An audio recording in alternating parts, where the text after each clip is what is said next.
अस्सलाम वालेकुम दोस्तों।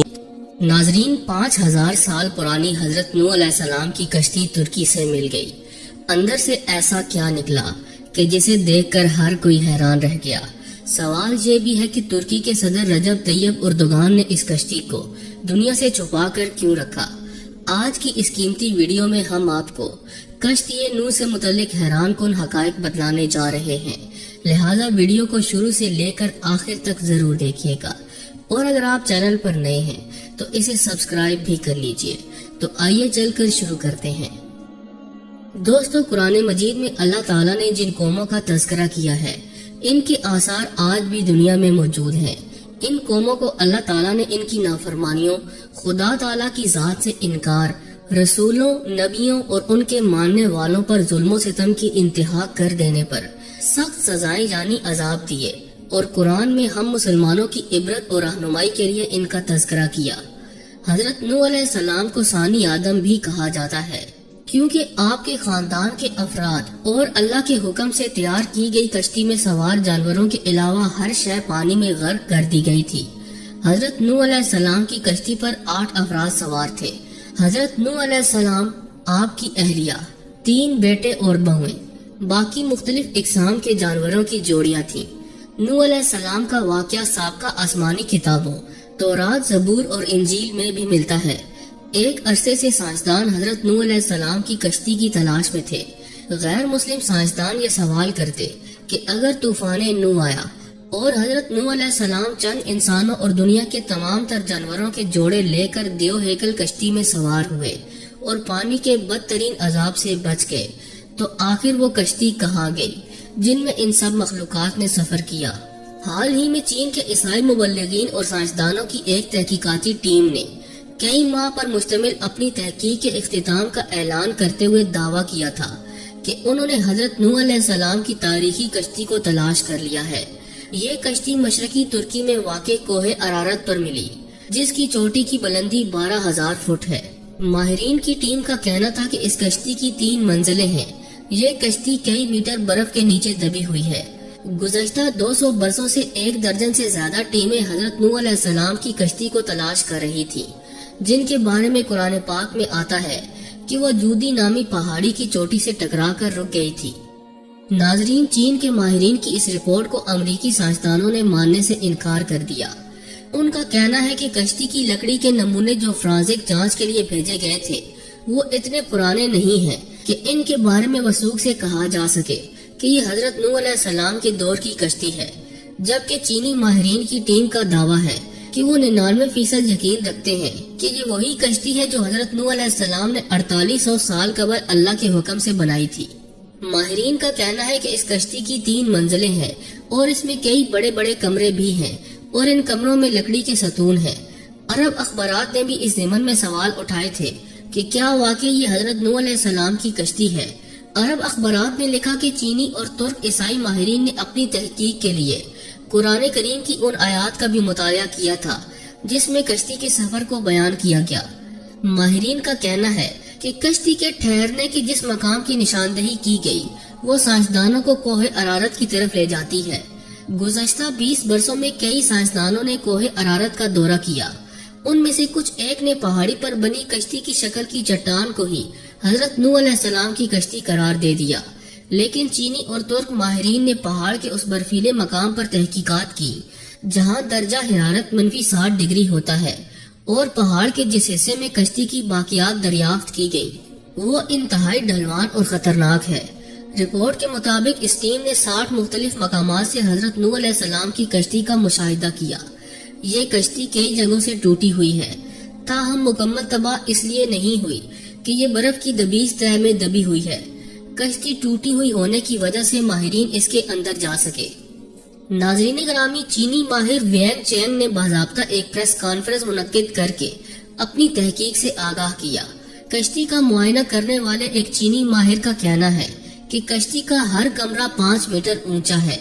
इसमें कोई भी जानवर आसानी से समा सकता है। चीनी माहिरीन ने रेडियो कार्बन टेक्नोलॉजी से कश्ती के टुकड़ों का मुशाहिदा किया और दावा किया कि ये 4800 साल पुरानी है। कश्ती में कई संदूक भी मिले, लेकिन चीनी माहिरीन इनको खोल नहीं पाए। ماہرین ایک مرتبہ پھر سے جدید آلات اور ایکس رے مشینوں کے ذریعے کوہ ارارات کا تفصیلی دورہ کرنے والے ہیں تاکہ تمام رازوں سے پردہ ہٹانے کے علاوہ امریکی سائنسدانوں کے سوالات کا جواب دے سکے۔ حضرت نوح علیہ السلام کی کشتی دریافت کرنے کا دعویٰ نیا نہیں ہے۔ دوسری جنگ عظیم میں لیونارڈ نامی برطانوی فوجی لڑائی میں حصہ لینے عراق گیا تھا۔ لیونارڈ کو تاریخ اور آثار قدیمہ میں کافی دلچسپی تھی، اس لیے اس نے عراق کے بازاروں میں مختلف آثار قدیمہ کی اشیاء خریدنا اور جمع کرنا شروع کر دی۔ جب وہ چل بسا تو اس کے بیٹے سائمس کے حصے میں یہ اشیاء آئیں۔ اس نے یہ اشیاء برطانیہ کی میوزیم کے حوالے کر دی۔ برٹش میوزیم سے وابستہ ماہر آثار قدیمہ اروننگ فنکل نے ان اشیاء کا معائنہ کیا۔